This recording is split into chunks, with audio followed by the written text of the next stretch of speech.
What's up, rockers? Alright, so I feel like I've been neglecting you guys a little bit. I haven't put any content up in over a month. I just checked when my last upload date was. I haven't had much free time. The baby's home. Been really busy with that. And I usually do my audio on my workbench down in the basement, but it is hotter than the devil's ass out right now. And I never installed an air conditioner down in the basement window because I never thought I needed it. Well, I really wish I did today. So I'm actually down here in my garage. I got the freaking AC kicking in here. I think I got two of them going. So I can attempt my first recap. Now, all I'm doing right now is just the initial checkout, so to speak. It looks pretty simple. So this thing has 3 channels out. These boards are held on by 4 screws and like 8 or 9 wires that are all colored differently. So I'm going to write them down, take them off, remove the boards, and I'm going to try to actually do my first recap job on my own. Now, it was also suggested to me that I recap the power supply. Now, I am not fully against that. Hang on one second, I'll put you down. But to be completely honest with you, I'm not really sure what I'm looking at. Power supply board, I see the transformer, but I really don't know. I'm thinking maybe this, maybe that. I really don't know. So I'm gonna start with just the amp boards, test it. It's actually for my buddy Kenny, one of my best friends. He got into quad recently, and he picked up this Marantz 4230 for relatively cheap. And like I said, for good reason. I'm glad he didn't pay a lot for it. He was kind of misled about the working condition. I kind of feel like it was one of those sellers that just plugged it in and turned it on and seen if it lit up, which it does. Here, I'll show you quick.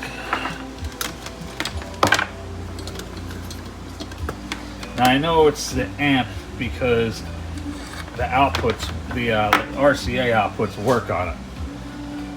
And it does on all functions. If it was a preamp, chances are it would only be on, a specific, can't talk today, potentially a specific input, but seems to be foobarred on all of them. Hope I don't blow a breaker. I have 2 amps hooked up to this thing right now. If I can then plug the damn thing in. Come on. Alright, where's the, oh, here it is. So it lights up beautifully. Everything seems to function on it. Like I said, a lot of the stereo light's good. FM's good. AM's good. Looks like there's only 5, so all the function bulbs look good, but I'm going to change them out anyway. Okay, Dolby light works. So I'm going to change them out anyway. Just because. I don't really know about how sensitive the tuner is on it yet, or if it's even properly aligned. But I can tell you, all the lights on it seem to work fine, but I have it apart. I ordered the lamp kit for it too. Because me and my buddy Kevin did my 4300 a few months back, and the results were beautiful. Although I will admit I like the looks of the incandescents better, but just in today's day and age, the way things are going with the LEDs and how much longer the damn things freaking last, I have this bag of warm white. And what I like about these is they're frosted. They don't have the tendency to give you that like ridiculously overpowering glare that LEDs are notorious for giving out. And I did order a dial string light for it too, but I'm a little hesitant to mess with that only because I don't want to break the pointer. And this pointer on here is the only one on any Marantz that I've encountered yet that was actually straight.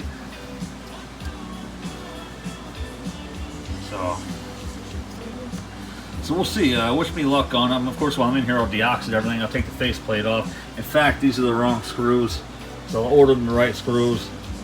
I got to talk to Kenny and see if he wants a black faceplate for it, because I do believe I've seen a black faceplate for the 4230 before. Now I still have my Marantz over here to work on. I don't even know what the freaking model number is anymore. But I have a receiver for it too, 2440. It's an adapter. and I have one for the 2230B receiver, which is what I'm going to be using as a 2-channel driver for this system here. Because it's mostly going to be a stereo system, because all I have out here is a CD player, but it would be cool to have something with, you know, a nice looking one with VU meters. Although I am going to miss a digital tuner for my air check recordings, which I might just leave hooked up in here, to be honest with you, just for ease of tuning, and make it so I can use either one of them I want. And I could also use it to record 2 different stations at one time if that need would arise. So that being said, I kind of feel bad about messing with the lights on this at the same time, but like I said, especially if it's going to be his everyday driver, it's only a matter of time before they start burning out. So I'm going to try. It doesn't look like there's too much involved. Those are the amp boards, and it does, and the kit I bought on eBay seems to show all the instructions that I'm going to need. So I'm not too worried about it. I'm just going to do one capacitor at a time. They gave me some transistors too, like basically like a kit that's for parts that are prone to failure. Now I actually contacted a man by the name of Arnell. He's down in Virginia Beach. He's supposed to be a wizard with Marantz. I actually asked him about it originally because I know he's like the Marantz guru. I have my own tech for it, but Kenny asked if there was anybody who specifies in Marantz. I said, yeah, there is.